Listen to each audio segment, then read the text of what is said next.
nó a ser desfeito, a sexualidade infantil como tema emergente de saúde. Essa é a série que inicia agora aqui na TV Mulheres Jornalistas. E você sabe que a sexualidade das crianças é um tema de saúde muito pouco proposto nos lares, escolas e em políticas públicas, tornando-se assim um tema omisso e causador de vários problemas de saúde para as crianças. Confira neste episódio sobre a sexualidade e identidade de gênero na infância. Você já deve ter ouvido falar ou mesmo ter lido algo sobre sexualidade, gênero, orientação sexual ou até mesmo identidade de gênero. Embora sejam temas bastante divulgados, ainda envolvem muitos mitos, tabus e receio. Isso se deve porque muitas vezes o termo sexualidade é entendido como sinônimo de sexo e práticas sexuais. Na antiguidade grega, a sexualidade tinha como principal objetivo a reprodução, prazer e também tinha como característica a manutenção da ordem social, e só mais tarde é que a prática sexual passou a ter grande interferência da igreja. Na metade do século XIX, a medicina, como ciência do culto ao corpo, se apropria do assunto e delineia seus contornos. Passava então a sexualidade a ser um objeto em primeira instância do Estado, da medicina, em seus estudos e da religião para instruir. Sexualidade, como dizia Freud, é uma pulsão de vida, é uma energia de vida e ela está presente desde o nosso nascimento. Para falar a verdade, até muito antes, nas expectativas dos nossos pais, se vamos ser meninos, se vamos ser meninas, como será? A sexualidade infantil é importante porque quando a gente fala de sexualidade infantil, a gente está falando de prazer e desprazer que acontecem no momento da amamentação. A gente está falando de conciliar uma necessidade fisiológica a uma regra social, como aprender a fazer o xixi e o cocô no banheiro. A gente está falando de autocuidado, a gente está falando de higiene, a gente está falando de conhecimento do próprio corpo, respeito ao meu corpo e ao corpo do outro. Isso é sexualidade infantil. Portanto, é muito importante que desde a tenra idade a criança aprenda a cuidar do seu corpinho, a respeitar, a entender, a permitir ou não que pessoas toquem em determinados pontos do nosso corpo, porque nós temos no nosso corpo aspectos privados e públicos. A nossa mão é um aspecto público, as pessoas podem pegar. A nossa mama não, a nossa genitália não. Então, quando a gente ensina a sexualidade, quando a gente fala de sexualidade infantil, a gente está falando desse consentimento, do que podem e não podem fazer comigo. Se eu posso contar para alguém se fizeram alguma coisa comigo que eu não gostei ou que eu não me senti confortável enquanto criança. Educar a sexualidade da criança é prevenir abuso, é prevenir violência e é promover o autocuidado. É importante que a criança saiba sobre a sua sexualidade, no sentido não de que se ela vai ser heterossexual, ou bissexual, ou homossexual, porque isso é uma questão que ela vai poder desenvolver na vida adulta e ao longo da vida dela, na sua trajetória. É importante que a criança conheça seu corpo, conheça os limites e que os pais falem para ela que ninguém pode tocar nela, ninguém pode causar dor para a criança, ninguém pode encostar nas partes íntimas da criança, né? Ela não pode ser forçada a nada, ela não tem que mostrar a parte íntima para ninguém, né, por exemplo. Então essa educação é muito importante que seja feita desde criança, desde pequeno. Que a criança saiba que aquilo é íntimo, que aquilo é só dela, que só, né, os pais em casa podem mexer, ajudar a limpar, fazer alguma questão nesse sentido, mas que isso não pode causar desconforto, que a criança não pode ter segredos dos pais, que a criança não pode esconder nada, né, que se ela contar, ela não vai ser castigada, que ninguém pode chantagear a criança, porque é isso que vai prevenir e evitar situações de abuso sexual, né? Então, a criança tem que conhecer, nesse sentido, o seu corpo, sem estimular. Isso não vai estimular ela a explorar o corpo dela numa idade indevida, mas que ela consiga ter consciência do corpo dela e de que isso é o limite dela e que ninguém pode transpor esse limite, e que ela pode sempre contar com o apoio dos pais e a ajuda dos pais se alguma coisa acontecer. Mas afinal, qual a diferença entre sexo e sexualidade? Sexo está relacionado à reprodução, Já a sexualidade faz parte do ser humano, relacionando-se à intimidade, à afetividade, ao carinho, à forma de se expressar. Por outro lado, sexualidade é um termo mais abrangente, que engloba inúmeros fatores e que, por este motivo, é tão difícil e delicado encontrar uma única definição que seja considerada absoluta. A sexualidade refere-se a um conjunto de comportamentos complexos que envolvem a busca da satisfação pessoal, indo além dos aspectos biológicos e genitais. A sexualidade é uma amplitude das condutas humanas que vai além da genitalidade, não devendo então ser entendida como sinônimo de relação sexual, orgasmo ou órgãos sexuais. Sua dimensão é ampla e cultural, abrangendo diversos aspectos, entre eles o amor, relacionamentos afetivos e sexuais, sensualidade, erotismo, prazer, expressão da identidade e papéis sexuais totalmente ligados à saúde do indivíduo. A minha filha que me ensinou quem ela era, a minha filha que me ensinou a entender que identidade de gênero não tinha nada a ver com a genitália, nem com sexualidade. Então, o papo aqui em casa é muito sincero, né? É quem ela é, como ela sente no coração dela. Como a minha filha tem 7 anos de idade, a gente poupa ela de muitas informações. Tem muita coisa que ela ainda não precisa saber sobre preconceito, discriminação. Ela vai absorvendo as informações conforme ela vivencia as situações. Então, dependendo do que ela vive, dependendo do que acontece com ela, eu converso. O que ela sabe hoje, de fato, é que ela é uma menina que nasceu com pipi, mas que sente no coração dela que ela é uma menina e que tá tudo bem. E que ela não é nem mais, nem menos menina que qualquer outra menina. E que as meninas que têm pipi são meninas trans. É isso que ela sabe, é isso que a gente preserva. E para mim isso que é o importante. O resto, conforme aparecer as situações, conforme elas acontecem, eu vou lidando com ela. Eu sempre pontuo que o problema tá no outro e não nela. Então, quando ela passa por uma situação, ai mãe, um amiguinho riu de mim porque eu sou uma menina de pipi. Então, o problema é do amiguinho, não de você. Você é uma menina linda, eu levo ela pra frente do espelho. Olha, por que ri de você? Não tem motivo, né? Então, o problema tá nele, ele que é boboca. Então, eu coloco o problema onde ele tem que ser colocado. No preconceituoso, na pessoa que faz a maldade com ela e não nela. Então, pra ela, ser trans tá tudo bem. É quem ela é e faz parte da vida dela, faz parte da vida de muitas outras pessoas que ela conhece. Então, é algo natural, tá tudo bem. A criança, a partir dos 3 anos de idade, constrói pouco a pouco em seus relacionamentos noções do conceito de masculino e feminino. Essa diferenciação de gênero ainda está ausente antes dessa idade, sendo, na maioria das vezes, conduzido por comportamento de adulto, como escolha de cores de roupa, por exemplo, o azul ou rosa, escolhas de brinquedo, como exemplo, carrinhos e bolas para meninos e bonecas e casinhas para meninas.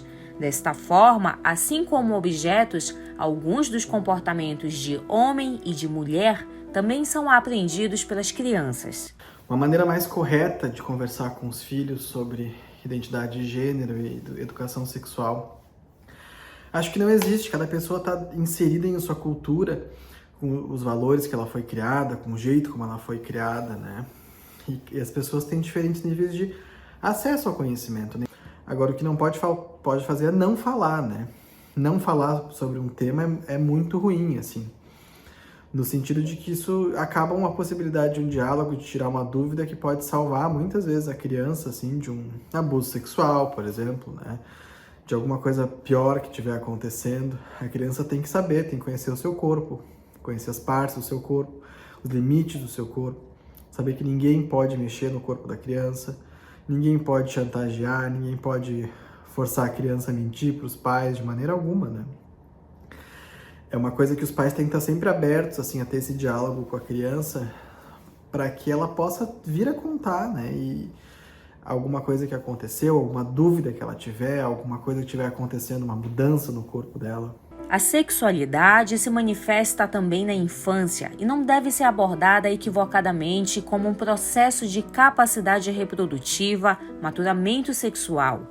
É nesse momento que pais, professores, familiares entram de forma positiva ou dificultando o entendimento e garantindo a saúde psicológica e sexual desse futuro jovem. Repreender uma criança ou fingir que nada ocorreu atrapalha a expressão da evolução desse ser, diminuindo as indagações e experiências delas.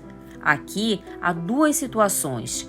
A expressão da criança no que se refere à sexualidade infantil, que é esperado das crianças e pode ser mal interpretado pelos adultos, ou o que é da sexualidade adulta na criança, qual deve haver uma intenção redobrada porque pode tratar de abusos e repetição de um comportamento adulto. Uma criança que é validada, que é acolhida, que tem as suas dúvidas recebidas assim pelos pais, que os pais tentam dar um sentido, conversar, entender de onde veio essa dúvida, de onde veio essa palavra, né? O que a criança quer saber a respeito daquele tema. Ela é uma criança que vai crescer com muito mais confiança nos pais para poder contar, muito mais proximidade, muito mais amor pelos pais, o vínculo vai aumentar. E ela vai se sentir mais segura para exercer a vida dela, exercer na vida adulta a sexualidade dela, sem culpa, sem medo, sem nojo do seu próprio corpo, sem não gostar do próprio corpo, né? Agora, uma criança que não tem um diálogo com os pais, em que os assuntos são todos proibidos, onde tudo é muito proibido, onde não se pode falar sobre sexualidade, onde não se pode abrir um canal de diálogo, né? Ela está mais sujeita a, por exemplo, uma gravidez na adolescência, né? A se envolver em um comportamento sexual de risco, às vezes sem preservativo, na adolescência, na vida adulta. Então, esses são os perigos de não se abrir esse canal de diálogo e comunicação com os adolescentes. Crianças de 3 a 6 anos manifestam a sexualidade através da curiosidade. Um mundo cheio de perguntas, de onde vieram, para onde vão, é o motor de aprendizagem e o primeiro acesso. Por isso, é muito importante que as perguntas sejam respondidas de forma verdadeira, clara e objetiva para a idade de cada uma delas. A curiosidade do toque nessa idade, do conhecimento do próprio corpo, tudo estará ligado à relação dela com sua própria sexualidade. Deve-se tomar cuidado a comportamentos que são característicos de uma busca intensa, ainda na infância, por explorar o corpo, perdendo o interesse por outras brincadeiras. Dos 6 anos até a puberdade, as crianças mudam a relação delas com o próprio corpo, em especial no que se refere à higiene, e por isso a privacidade com a exposição corporal e questões da sexualidade. Este é o momento onde muitos adultos interferem diante das manifestações sexuais da criança, sem manter uma distância que permite expressar sua própria sexualidade. A fala de uma criança não validada e ouvida, um questionamento pode trazer aspectos muito difíceis como a gravidez na adolescência, problemas com drogas, doenças sexualmente transmissíveis e, diante disto tudo, a saúde mental desse indivíduo. Sexualidade bem orientada, respeitando o desenvolvimento psicossexual típico de cada faixa etária, é uma das formas mais eficazes para diminuir a vulnerabilidade de crianças e adolescentes diante de situações como violência e abuso sexual, gravidez precoce e IST/AIDS. Os pais contam que os meninos gostam de usar vestido, querem colocar maquiagem, querem brincar de boneca, e as meninas, né, preferem, não gostam de se enfeitar muito, de colocar acessórios, de colocar vestido, né? Gostam, preferem brincadeiras e atividades tipicamente do outro gênero, né? As brincadeiras de faz de conta sempre preferem ter o papel oposto, né, do gênero oposto. Mas isso, por si só, não define a experiência do que é uma pessoa trans, né? Isso seria muito superficial, até porque o que é considerado como de menino ou de menina muda ao longo dos anos, as cores mudam ao longo dos anos, né, da cultura em que a criança está inserida.